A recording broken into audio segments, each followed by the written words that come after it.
of the increase of his government and peace there will be no end upon the throne of David and over his kingdom, to order it and establish it with judgment and justice from that time forward, even forever. The zeal of the Lord has spoken this.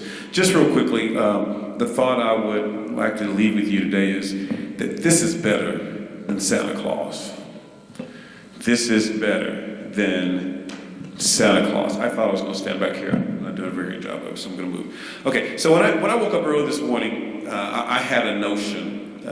And for those of you that, and most of you know me well, that should make you a little nervous when I wake up with a notion. But my notion was very simple. My notion was that I should do something normal. I should somehow take a time to have a regular Christmas message, since this is Christmas Day, and generally we don't have the opportunity to come together on Christmas, but I did. I had a notion I would do a regular Christmas message, and I would talk about stars and lights, and in that conversation I had in my head, I thought about all the various kinds of lights that are out there. You know, there's fluorescent light and incandescent light and LED lights, halogen lights, daylights, night lights,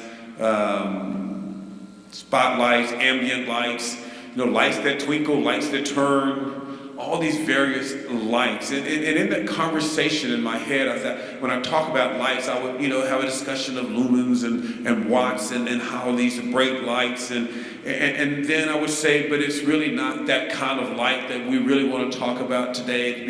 It really is the light of Jesus, and there's various discussions of light even in the scriptures. In Mark chapter 4 and verse 16, it calls it a great light. In John chapter 1, it says that this light was so great that the darkness could not comprehend it. In 1 Peter chapter 2 and verse 9, it's called this light a marvelous light. And then I probably would have gone to like Isaiah chapter 60, verse 1. I said, "Arise, shine the light that has come, and the glory of the Lord."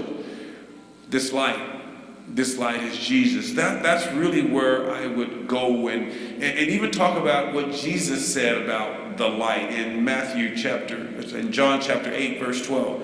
He says, "I am the light, and whoever walks in the light shall never walk in darkness."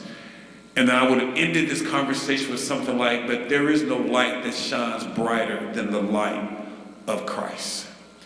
That was the notion I had earlier today, and I would give you, and spend the next 15 minutes discussing that light, and then I said, nah.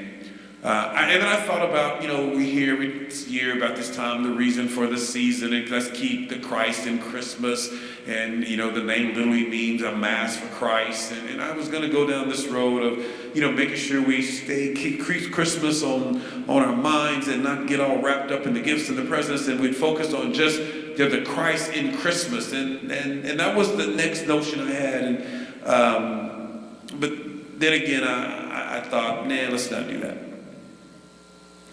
But then I thought about something that is always in front of us on Christmas, and that is Santa Claus. You better watch out. You better not pout. You better watch out. I'm telling you why. Santa Claus is coming to town. And I like Santa Claus, and I'm not an anti-Santa Claus person, so don't go tell about I was picking on Santa Claus, because that emails, text, I don't want to hear it. Because, I'm good with Santa Claus. I really like Santa Claus. But what I have to tell you today is much better than Santa Claus. Because you think about it, Santa Claus comes popping through about once a year, spends the night, but the light, the thing I want to talk to you about today is Jesus. And though Santa Claus may be here one day a year, Jesus is here every day of the year. It says in Hebrews chapter 13 and verse 5 that I will never leave you, nor will I forsake you. Santa Claus is good at checking on whether you are naughty or nice. But Jesus said it doesn't matter to him whether you're naughty, nice, or even both. He says in 2 Corinthians 12 and 9 that my grace is sufficient. Santa Claus is good at checking your list and going down to make sure you get all the things. And I don't know about you, maybe it's me, but every year it seems like the list gets longer and the price gets higher. And I go down the list, and sometimes it always seems like no matter how big the list is, everything doesn't seem to make the list. You know, you try to cut it down because you don't want to look like you're asking for too much. But John chapter 10 and 9, Jesus said, I came that you might have life and have it more abundantly. Santa Claus is working on that list, but Jesus is working on not only the list that you gave him, but lists of things that you haven't even began to think about. Ephesians chapter 3 and 20, that you, by the Spirit that is worked within you, that you may have life exceedingly abundantly, above even the things you could ask or even think. This is much, much better than Santa Claus. And what's interesting about Jesus, and I know sometimes we think, but yeah, did I get it all or did I get it right? You know, Jesus says, I don't even care if you don't get it all right. In Romans chapter 8 and 28, it says, because all things will work together for good for those who love the Lord and are called according to his purpose. And so today, I just want to talk a little bit today, not about Santa Claus, but about someone, about something that's even better than Santa Claus. Santa Claus spends a lot of time trying to get that perfect gift, trying to make sure it's the right size. And for those of you that haven't figured this out yet, one size fits all is not true. Even though you may look your size, it may seem like it's your size, when I think about the perfect gifts in life, one size does not fit all.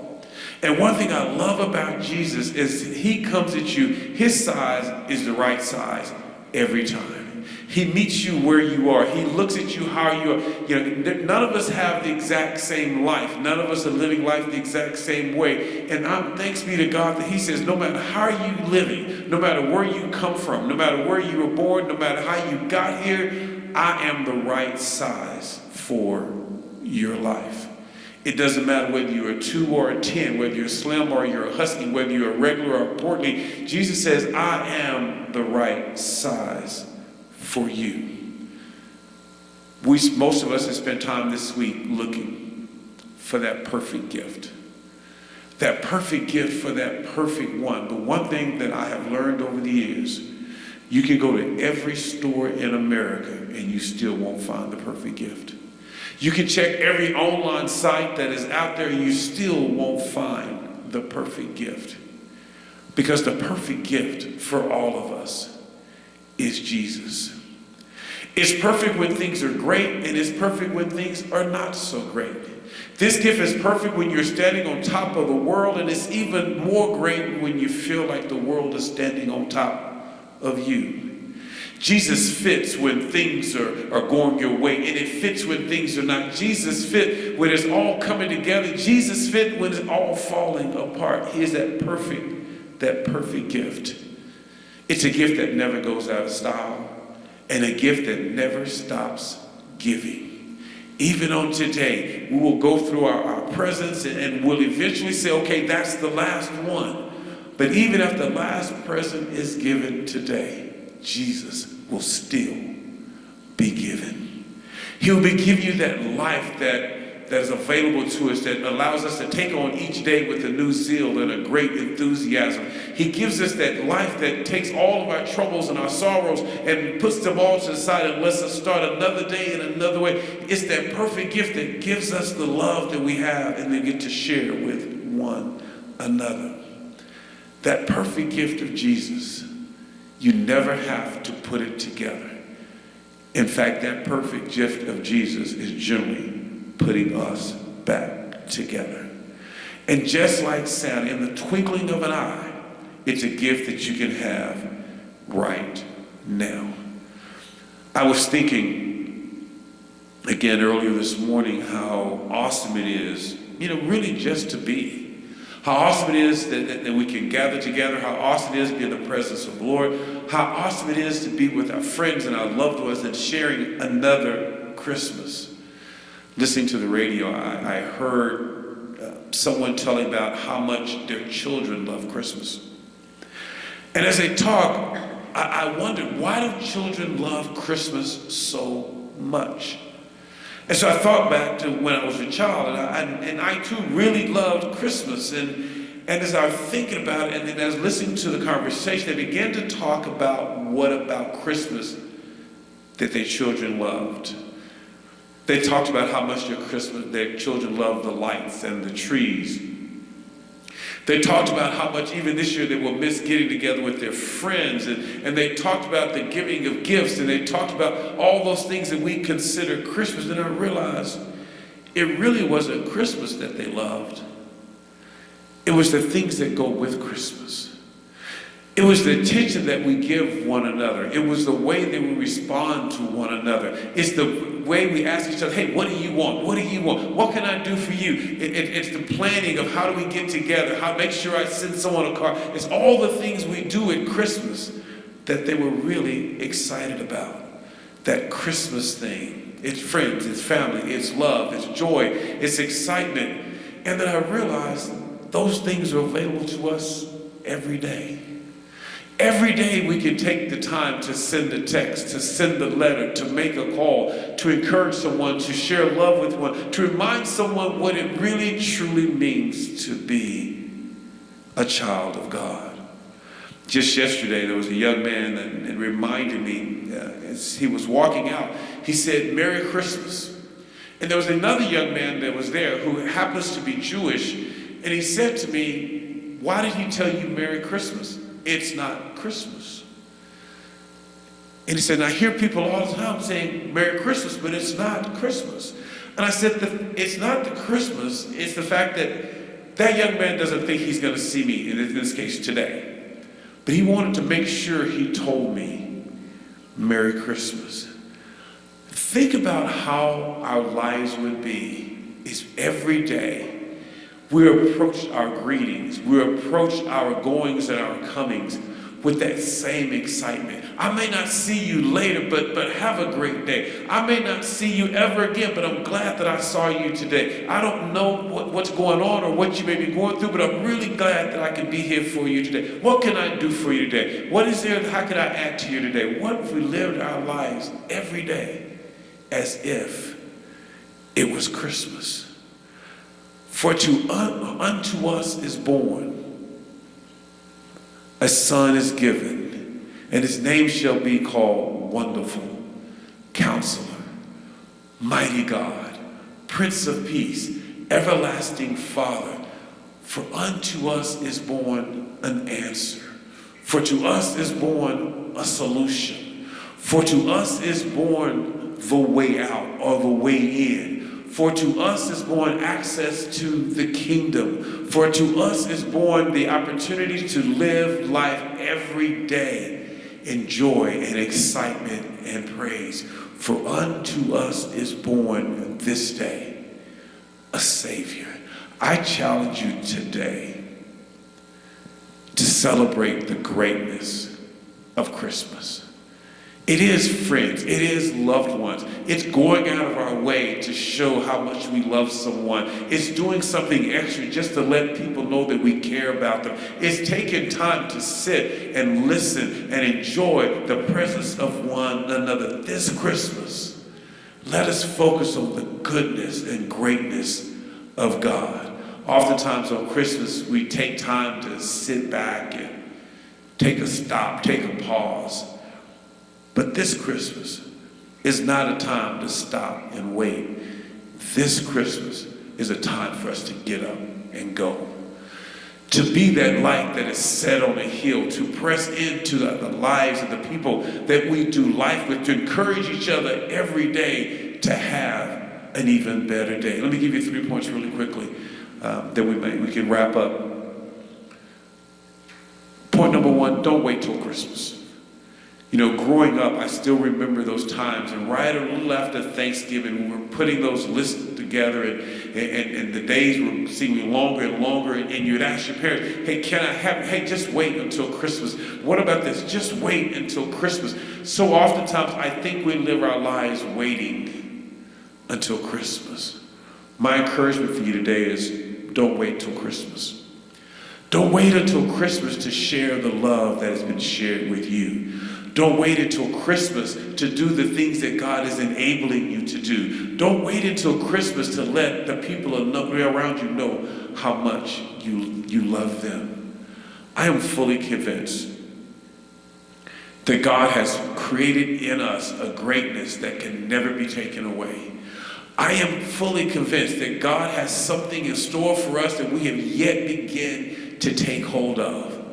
I'm fully convinced that we're just touching the surface of the greatness that God has already planned for everyone in this room.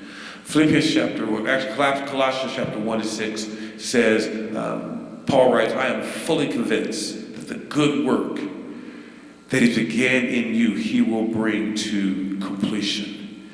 And in that spirit of Paul, I am fully convinced that God has it for us, and we need to press into it and take hold of it today. And don't wait until next Christmas to live the full life that God has for us. The second thing I would ask you is to recognize what you have and appreciate what you get. This Christmas, recognize what you have already. We are living at a time where we have access to virtually everything in humanity. We have so much that we forget just how much we have. I encourage you today to recognize all that you have. If you are willing to see the goodness in our lives, if you are willing to see the greatness that in the people that are encamped around you, most of us don't really take the time to press into and see the extravagant love that Christ offers to us. I want us to recognize that today. I want us to recognize all that we have. And then as God continues to pour into our lives, let us appreciate that is given. And then lastly, let your miracles happen. God has a miracle with your name on it. Let it happen. Don't stop it from happening. Don't get in the way of it. Don't hold it down. Don't put a limit on what God can do in your life. Take the limits off of God and let him live your life. Impress your life, fulfill your life in a great and mighty way. I have so many times in my life, and I think I've told you this, is oftentimes our dreams are way too small. The things that we say we're trying to do, that we want to accomplish, are way, way too small. As we wrap up not only this service, as we wrap up 2020, I want us to make our dreams bigger. I want us just to challenge God to allow us to reach that impossible dream, to take hold of that unreachable goal. I want to assure that as we look at our lives, that the rest of our lives become the best of our lives. That as we go forward from this day, that we're going to let those miracles happen. We're going to take all the limits off of God and let God be God in our lives. I want you to believe today, Luke 1 and 37, that with God all things are possible. I want you to believe Philippians 4 and 13, that this one, that I can do all things through Christ who gives me strength. I want you to be assured that Matthew 19:29 says, with man, even though it may be impossible, with God all things are possible. I said it on last week, and I say it again today.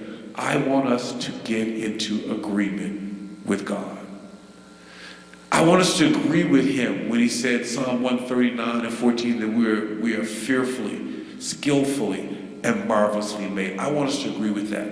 I want us to agree with him when he said that with him there is nothing that's impossible. I want us to agree with him that we have this greatness that is inside of us, that is just aching to get out. I want us to agree with God today for all that he is. I love Santa Claus. I love what he represents. I love how he represents it. But there is this Jesus, and he is so much better than Santa Claus. In the name of the Father, the Son, and the Holy Spirit, we say amen.